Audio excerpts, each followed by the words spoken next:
If you're thinking about staying at Resorts World Las Vegas and you're trying to figure out which hotel should I stay at inside of Resorts World, well, you've come to the right video because I just stayed in not one, not two, but all three hotels inside of Resorts World to bring you the truth. Which hotel is worth it and which ones should you avoid? This is Danny Gould, I'm the hotel guy, and let's spark the debate. Crockfords versus Conrad versus Hilton. Which one reigns supreme and which one should you stay at when visiting Resorts World Las Vegas?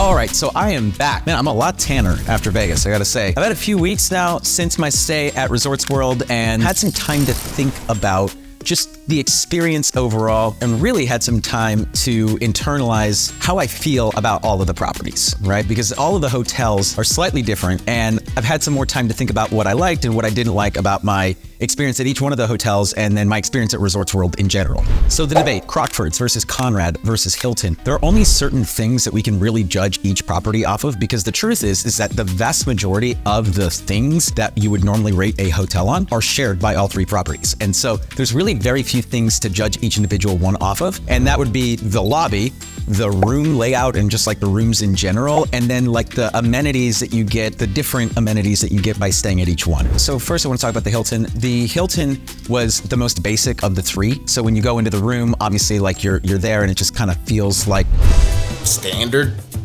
Good for the price though. Good for the price. I got this room, get this. I got this room last minute using the hack that I tell everyone, wait till you get to the place. Guess how much I paid for this room? $100. Literally $100 to stay in Vegas with a strip view. Strip view.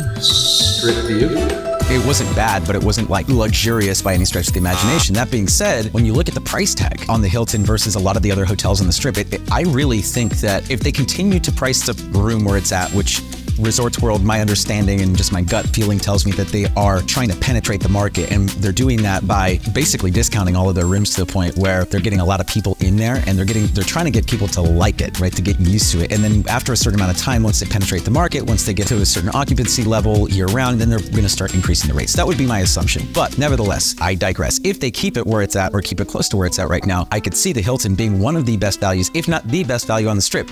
It's the newest hotel on the Strip until Fontainebleau opens up, and there's nothing wrong with the rooms. It's a very nice room, clean room, new room. My overall room score for the Hilton Resorts World would be a 4.8 out of 7. It's definitely an above average room. There's nothing extraordinary or great about it, but it's a nice room and the value is absolutely there. To my knowledge, there are very few perks to staying at the Hilton Resorts World versus like Crockfords, where there's like, it has its own lobby and it has its own bar and all of these like cool, fancy things. Like the Hilton is just your basic offering. But with the basic offering, you get everything that Resorts World has to offer, which is the same thing that Crockfords really has to offer and the same thing that Conrad has to offer. And so if you're going on a budget, you are getting 85 to 90% of the experience by staying at Hilton at like half the price as Crockfords, or even less than like a third or a fourth of the price as Crockfords. And so the value for the Hilton is infinitely better than Crockfords and arguably Conrad, just depending on what the pricing looks like. The lobby at the Hilton was probably the least attractive lobby of the three. I mean, it was just, again, like a very plain, it was above average, you know, but it wasn't like the most like luxurious sub lobbies and whatnot. The Conrad definitely has a beat and Crockfords absolutely has a beat. Now, Crockfords was the second hotel that I stayed at inside of Resorts World, and the price tag led me to believe that this was going to be the best hotel experience. And I have to say that it was not the best hotel experience that I had at Resorts World. Is this a joke? I can't help but feel that this isn't very luxurious. Like, don't get me wrong, it's very nice. It's very, very nice, but it's not luxury. It's not luxury. This is an upper mid-scale bathroom, very upper mid-scale. So definitely is elegant, but not luxury. Not luxury. This is not luxury. None of this is luxury. They say they're a luxury hotel, but this does not feel luxury. I am underwhelmed. And you might be thinking, oh, Danny, it's very snobby and oh, like this is a nice room. Don't get me wrong, it's nice. It's nice, but not as nice as the Encore and not as nice as the Wynn. When I think luxury Vegas, I am used to a massive suite at the Encore, which by the way, same price as this was for the standard room. I'm thinking nice, like strip view with the freaking like elegant like stairs and stuff. And this is just like this dresser situation is not my favorite. I know what they're trying to do here. They're trying to make the space feel more open because typically, you know, these dresser areas take up a lot of the room. And in this one, it's taking up very little of the room, which makes it feel more open, but it's also less functional. This room is just, it's got nice design, but it's also like, it's got a very like vanilla design. A lot of this looks like I could pick it up at IKEA. Like this looks like an IKEA furniture piece, you know, with a glass top. So nothing special about that. Nothing special about this. The tiles just kind of like bleh. This is okay, but it's not that great. Any other circumstance, I would be singing the praises of this hotel. But given how there's been so much like self-proclaimed hype around Crockfords, like this was supposed to be the thing, like the best one, and so far it's just pretty underwhelming. And so this is my take on Crockfords. It wants to be upscale, like it really wants to be, but unfortunately it's inside of the same building as two other hotels that are really not trying to be that. And so what happens is it has this desire to be luxurious, but its soul, like its whole structure, everything is a lot more standard. And so Crockfords, for lack of a better word, is just confused. The room that I stayed in was the worst, actually, of the three rooms, which even though it was one of the more spacious rooms, in fact, I would say it was the most spacious room that I stayed in, it really felt like I was staying inside of an IKEA store. And the Hilton felt like a standard hotel room, but it didn't feel like IKEA. And the Conrad, which we'll get to in a second, actually had a soul, it had a purpose, but the Crockfords just kind of was fake luxury. And it really didn't have anything unique about it. When you walk into the room, there was nothing like luxury. It didn't feel luxurious. There was nothing that warranted the additional $200 that I spent on that room versus the money that I spent on Conrad or Hilton. As a result, I'm going to give the room a 3 out of 7 at Crockfords. And the reason I'm giving it such a low score on the room side of things is purely value-based. Was it nicer than the Hilton? Yeah, it was, but it was 3.5 times the price as the Hilton that I stayed at. And so when we prorate things based on value,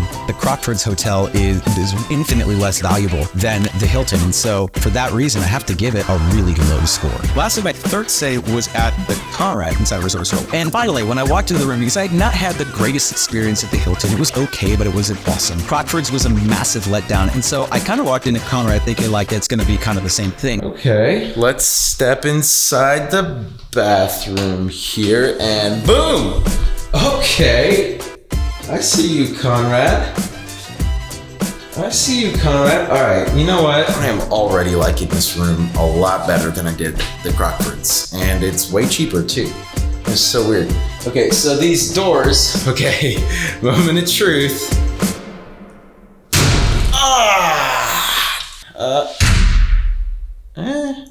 Better, but still needs improvement. Hey, let's check out this tile situation here.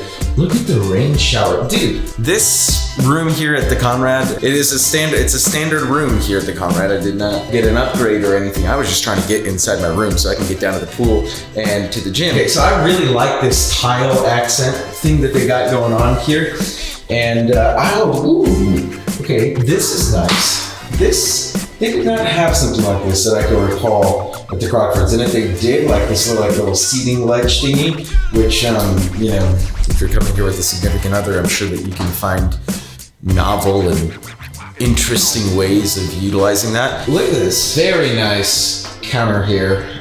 His and her sinks. Okay, let's look. Okay, I like this room a lot. Look at this. Things that stand out to me. This room has character. It understands what it wants to be. The Crockfords was very vanilla. The Hilton was just like a regular hotel. This is like trying to be something. Both Crockfords and this are trying to be something. This actually delivers versus the Crockfords is not delivering anything but like a very vanilla bean flavor. This has some flair to it. I like it. Some things that stand out to me are these nice red accented chairs. Accent chairs? Mm-hmm. I like this marble granite tabletop thing we got going on here. Very posh. And I do quite enjoy this headboard here that we got going on. It's a nice red color. I do like the red accent here in the room. It's subtle but effective. And oh look, we've got the same thing going on here that we did at Crockfords, which is not a ton of space here. I do like that we have a little bench for our luggage, and also this doesn't look like it was purchased from IKEA. So that's a step up. This actually looks like it's decent furniture. So to me, the bed that I stayed in at Conrad and the one that I stayed at Crockfords were identical. It was the same bed. It was a much nicer interior. And so the Conrad, infinitely better than the Crockfords room, even without putting value into the equation. And then we put value into the equation, the Conrad just knocked the socks off Crockfords. Now when I booked everything, Conrad was about the same price as the Hilton. So the question really becomes, which hotel is superior? And I'm going to answer that in just a second. Let's say one of my biggest qualms with Resorts World was the lack of operational competency. Every time that I called down, it was like, hello, and thank you for calling Resorts World Las Vegas. One of our guest experience experts will be with you in just a moment. Please hold. We're creating a few moments later. Luxurious experiences, next level service, and tech-savvy glamour ushers in a new era of irresistible hospitality. More moments later. Love for you to play here.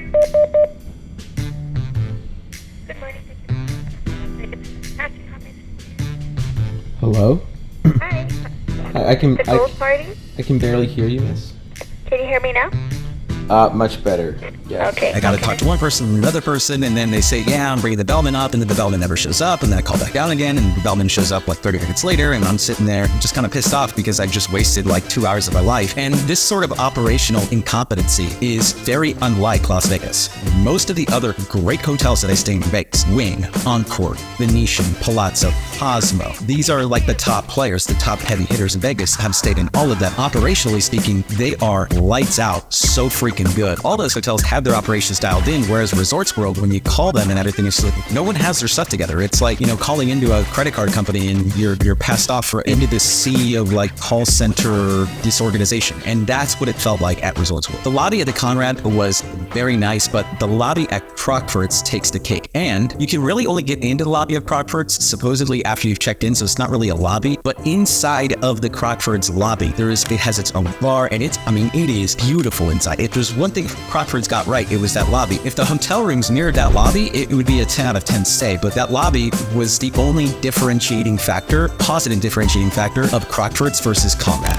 So let's talk about the amenities at Resorts World. And this was actually one of my favorite things about Resorts World. Now, could it be that Resorts World just has newer amenities and so that's why I liked it so much? Yeah, absolutely. But the truth is that the amenities were very nice. Let's start with the pool. The pool is glorious. And I was down there as you can see, I was there a lot during my stay. And although it was 110 degrees and could only stay out there for a limited amount of time, the pool was gorgeous. It was probably the best resort pool that I've been in Vegas. Now, this is not like the day club pool, right? Like we're talking like Encore Beach Club. We're not talking about like those types of pools. We're talking about like the actual hotel pool. A couple of things to note here that I myself did not have an opportunity to try due to time constraints were the infinity pool, which is a paid experience. You basically get to go inside of this private area at Resorts World, and they have an infinity pool that kind of like edges out, and supposedly like you can see like really nice views of the strip from that pool. That's pretty cool. Didn't get an opportunity to do that. Would love to try that the next time I go. The other thing that I didn't get an opportunity to do while I was staying at Crockfords is experience the Crockfords exclusive part of the Resorts World pool, which you get to see when you're like walking by it, you get to see it. And honestly, it looks like nothing special. In fact, like, I don't know why anyone would want to go to that section of the pool, because it actually isn't as nice as the bigger section where like the rest of the peasants can go. But the only reason really to go there would be to get like better day beds and better sun tanning positions, because truthfully, one of the harder things to do was to find a spot or like a chair to sit in around the pool. And so like that was the one thing about Crockfords is like, yeah, you get this like private area and it's definitely not as crowded or impacted. And so you basically get a chair anytime you want, but honestly, you're kind of far removed from the action and it's kind of like a lame area to begin with. So don't know if that's necessarily a huge plus. The casino at Resorts World is the thing that I'm actually most torn on, because I actually enjoyed it, but I'm not sure why, and I'll explain. The casino floor at Resorts World might be one of my new favorites now, but at first it was, and what I realized was that the casinos inside of a lot of the other hotels that I really love, like Encore and Wynn and Venetian and Palazzo, everything feels so crowded. And at Resorts World, everything is spaced out really nice. They got a lot of space on the casino floor and really high vaulted ceilings. And so what happens is that the energy doesn't feel as high when you're inside of Resorts World. And at first, when you go in there, it kind of feels like a letdown. But after a while, if you stay there for long enough, you start to appreciate it for a couple of reasons. Number one, because it feels like, just like you're not as claustrophobic. You're not like packed in there like sardines. Like sometimes when you're at, especially like Cosmo and Venetian Palazzo, like it just feels like you're kind of like claustrophobic, like in there with everyone else. So after a while, really started to appreciate it more. And another thing that I noticed after a while was that I couldn't smell any cigarette smoke. And if you're like me, I'm not a huge fan of I don't smoke, and so I'm not like really a huge fan of like cigarette smoke. And my gut tells me that the filtration system at Resorts World is just so on point, and because of the vaulted ceilings and how spacious it is, the smoke doesn't get caked in there. And also it's a newer casino, so like the smoke isn't caked into the walls yet either. As an avid poker player, I really enjoyed the poker room there at Resorts World. I definitely think that it is the nicest poker room that I've seen inside of Vegas. And again, this shouldn't be a surprise because the newest poker room is always the nicest poker room, right? So when Fontainebleau opens, I would imagine that it would also take the cake, or maybe not, because Resorts World is very nice. And so I would say that was definitely one of the defining features of their casino floor, was that like badass brand new poker room. The gym at Resorts World was pretty clutch for an avid gym goer like myself. I felt like it had everything that I needed to get in like a super, super solid workout. And because of that, I really enjoyed my stay at Resorts World more than I have at other hotels. Because some of the other ones, like the offerings are a little bit more limited. And so I felt like they really did a good job with this gym, making it, commercially, because it is.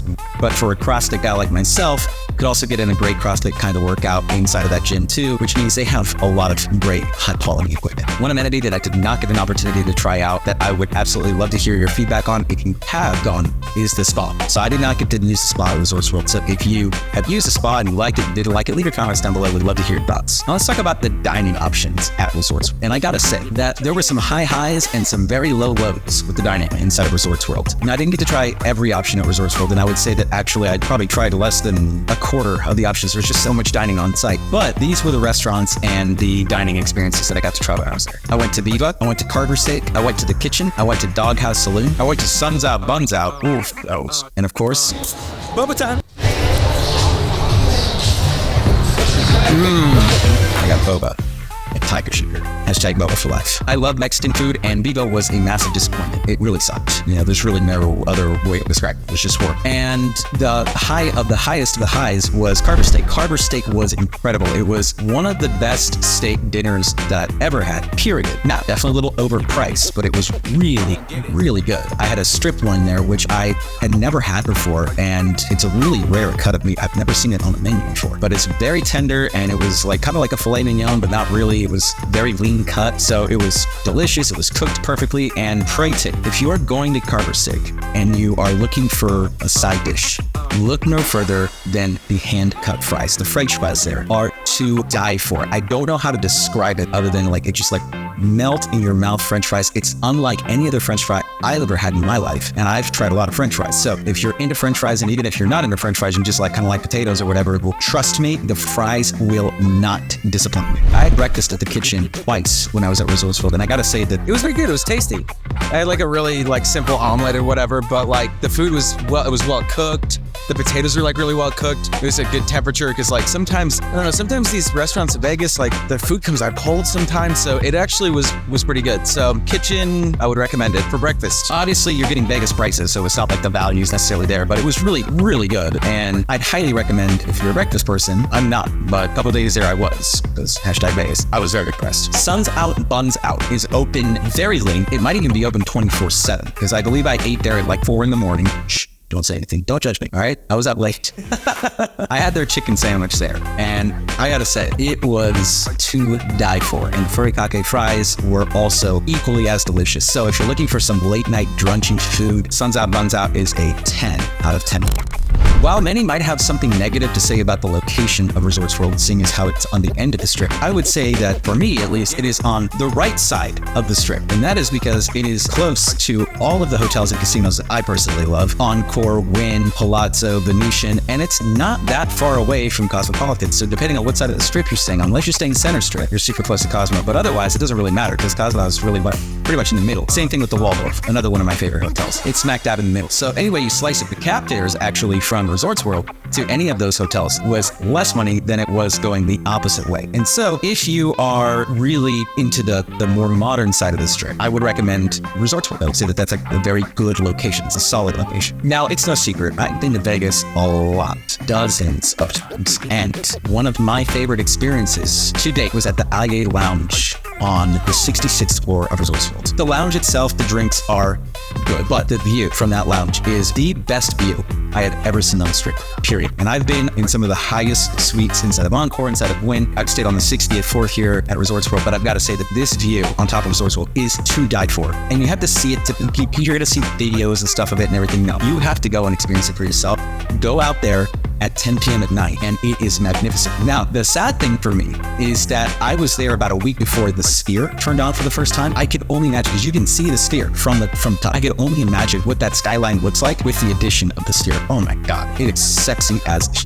Now, just like most of the big time resorts in Las Vegas, Resorts World also has a nightclub and a day club. And although these aren't included in the price tag, they are amenities that are inside of the resort. And I feel like this would be an appropriate time to talk about both IU, the day club, and Zouk, the nightclub. I had an opportunity to go to both when I was there. And I gotta say, I was pleasantly surprised because my expectations were pretty low for both of them. And I would say that my expectations were actually exceeded in both cases. Let's start with IU, which is the day club. Now, this is separate from the pool at Resorts World, so let's just get that straight. But IU, the day club, is a very quaint day club venue, and it's way, way smaller than Wet Republic. So this is one of the more intimate, or maybe the most intimate day club that I'm aware of, at least on the strip. But they have some pretty big names play there, including Cascade was playing there when I was there. So this could be a really great opportunity if you are into a specific DJ and they're playing there at IU. You're gonna be up close, regardless of how you slice it. Like, you're gonna be up there in the action, seeing the sweat. So if you're into that and you have an opportunity to go to IU, I would highly recommend it. I would say that it's actually probably one of my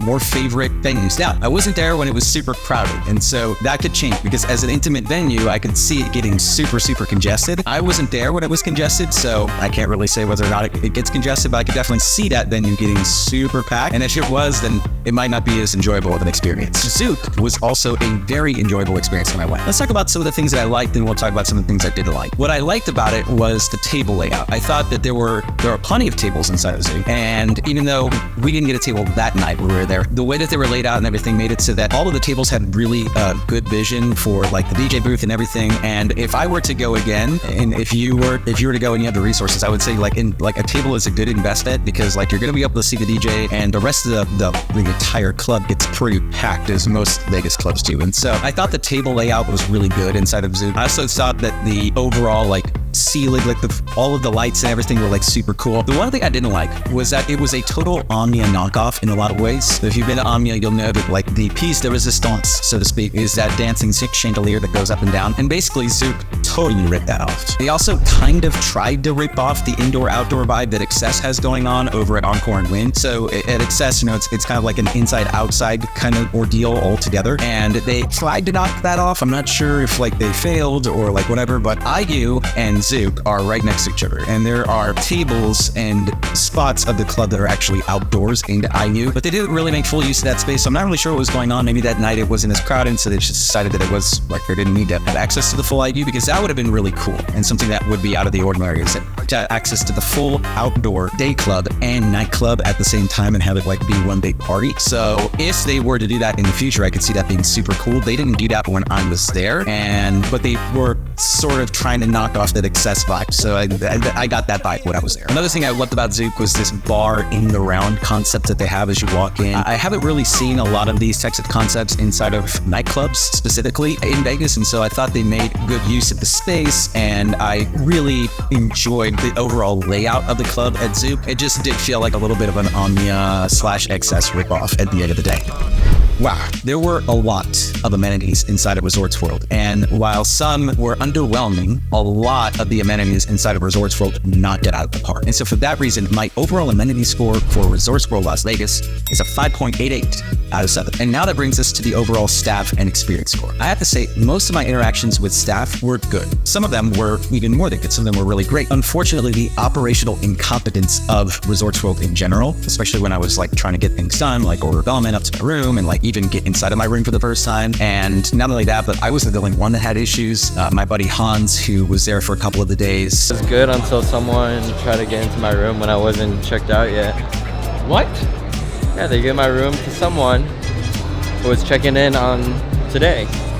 And they're like, oh, They double booked the room, and so like someone walked in on him while he was sleeping. It's a mess. And I heard other people inside of the hotel like saying, hey, I got double charged, and like you charged me twice for the same room, all this stuff. So operationally speaking, I would probably give Resorts World like a 1.5 out of 7, just based on what I experienced myself and what I heard other people experience when I was there. The staff was never rude, but ultimately, you know, operationally speaking, at some point, like all of those mishaps start to wear on like your overall experience and your overall feeling towards the staff. And so if the operations had been on point, I'd say my overall experience and staff score for the hotel would have been a 6 or a 6.5 out of 7. But because of all the mishaps and all the errors and all the blunders, I had to bring the score down to a 5 out of 7. Now, the operational incompetency is very surprising to me, especially being in hotels myself and knowing that Hilton is running this hotel. They should have their shit together. And so I just was kind of confusing because I was like, how is it that like a Hilton property is operationally incompetent? It made 0 sense to me. So hopefully Resorts World gets their shit together and I can one day revise my score. But for now, 5 out of 7 on staff and overall experience.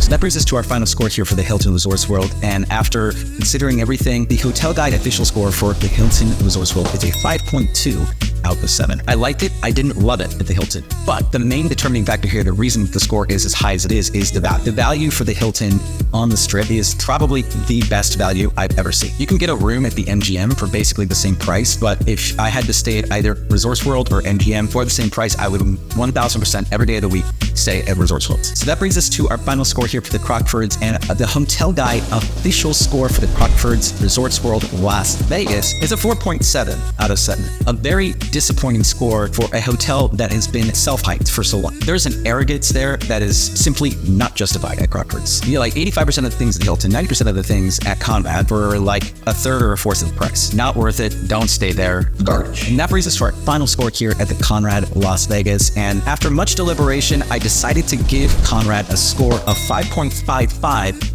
out of 7. A rather high score, given my initial feelings. I came away not feeling as great about Resorts World, but after a few weeks, I've had some more time to process it, and actually, I had a very good time at the Conrad, you know? And not only that, I had a really great time at Resorts World too. It's a nice hotel. It's still finding its soul. It's still finding its character. And over the next couple of years, I think this is going to be a defining time for Resorts World to really find a way to penetrate that market and come into its own. The thing that I don't like about Resorts World is that it tries to be a lot of other parts, but like it doesn't have its defining thing right now. Like a lot of the other hotels have their thing. Resorts World doesn't have its thing right now. What it has is buildings that look like Encore and Wynn. Okay, so that's kind of like it's a complete knockoff of Encore and Wynn. It has a nightclub that is a knockoff of Omnia and XS. So in some ways, it tries to be a lot of different things, but it doesn't try to be itself. And I think that's what Resorts World really needs to work on. If it does, it could honestly be probably the best hotel on the Strip. There's a lot of things to love about it, but right now it's just not that, you know. And so it's going to take some time.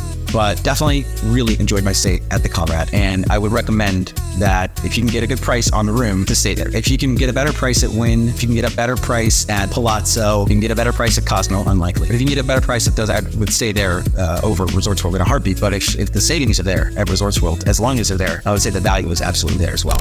Now, I'm going to be posting full-length reviews on the Hilton, on Conrad, and on Crockfords coming up on this channel. So if you're not yet subscribed yet, what are you waiting for? Click the subscribe button, hit the notification bell, and give us a thumbs up while you're at it. Costs you nothing, and it'll help you get notified every time we post a new review, including those 3 reviews for each one of the hotels inside of Resorts World. And now the moment of truth. Which hotel inside of Resorts World is the winner? Well, when gauging Conrad versus Hilton versus Crockfords, the clear winner in my eyes is the Conrad. And the reason is because it's the only room inside of Resorts World that has soul, that has an essence to it. Hilton is a standard room, Crockfords is IKEA, but Conrad actually has the soul. Let's face it, aside from the room itself and the lobby experience, everything else between Conrad, Crockfords, and Hilton is exactly the same. Sure, with Crockfords, you get like a private pool access, which is just like whatever, who cares? Also with Crockfords, you get this like nice fancy lobby. Awesome, who cares? There's plenty of other fancy lounges, and by the way, even though the Crockfords lounge and lobby was awesome, the Allé Lounge on the top floor of Resorts World, which is accessible to anyone, knocks the socks off of the Crockfords Crockfords like